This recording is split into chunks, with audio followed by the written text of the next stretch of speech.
하나님께서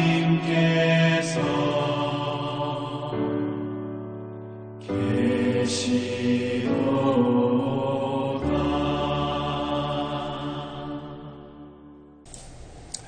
2022년 10월 10일 월요일입니다.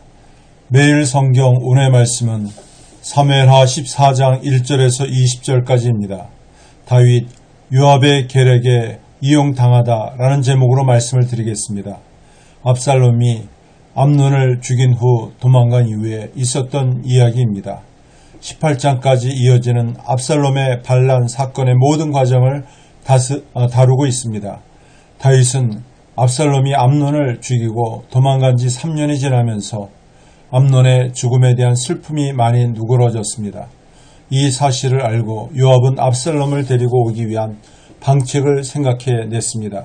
오늘 말씀을 통해 요압이 드고아에서 여인을 데려온 숨은 의도와 목적이 무엇인지를 살펴보겠습니다. 먼저 요압은 압살롬을 향한 다윗의 마음을 돌이키고자 계략을 세웁니다. 요압은 다윗의 분노가 누그러졌음을 눈치채고 압살롬을 귀환시키려는 계획을 꾸밉니다. 아마도 요압은 이 일로 다윗의 환심을 사려고 했을 것입니다. 또한 암논이 죽고 차기 왕위 계승자가 셋째 아들 압살롬에게 있다는 것을 알았습니다. 그는 다윗 이후 차기 왕권까지 자신의 지위를 유지하려는 야망을 가지고 있었습니다. 그는 모사꾼이요 기회주의자였습니다.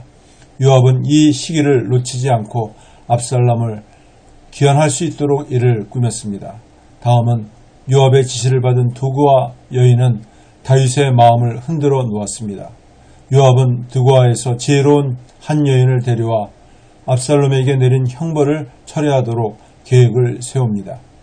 요압은 여인에게 슬픔에 빠진 과부인 것처럼 위장하도록 했습니다. 그리고 두 아들 이야기를 꾸며 다윗에게 해야 할 말을 알려주었습니다. 그녀는 감정적인 논리로 다윗을 압박했습니다. 그녀의 연기는 완벽했습니다. 하지만 여인의 연기는 요압의 계략에 이용당했을 뿐입니다.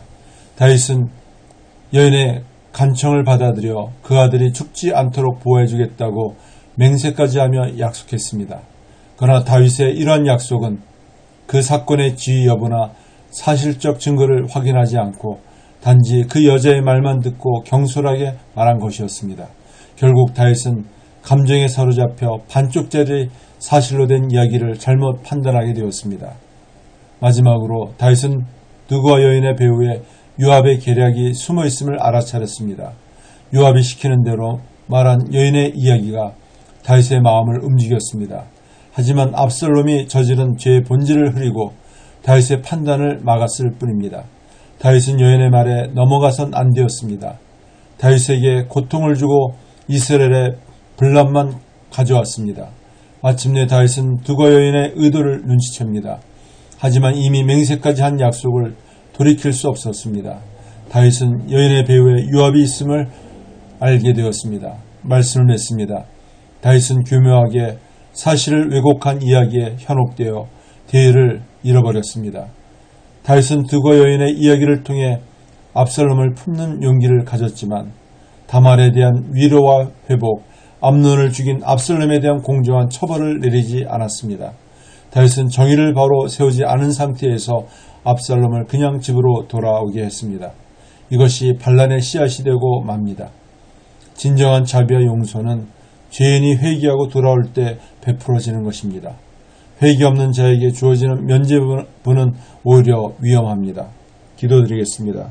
하나님 아버지, 교묘하게 사실을 왜곡한 이야기에 현혹되지 않게 지혜를 주시옵소서. 대의를 저버리지 않도록 주여 은혜를 부어 주시옵소서. 예수님의 이름으로 기도드립나이다. 아멘.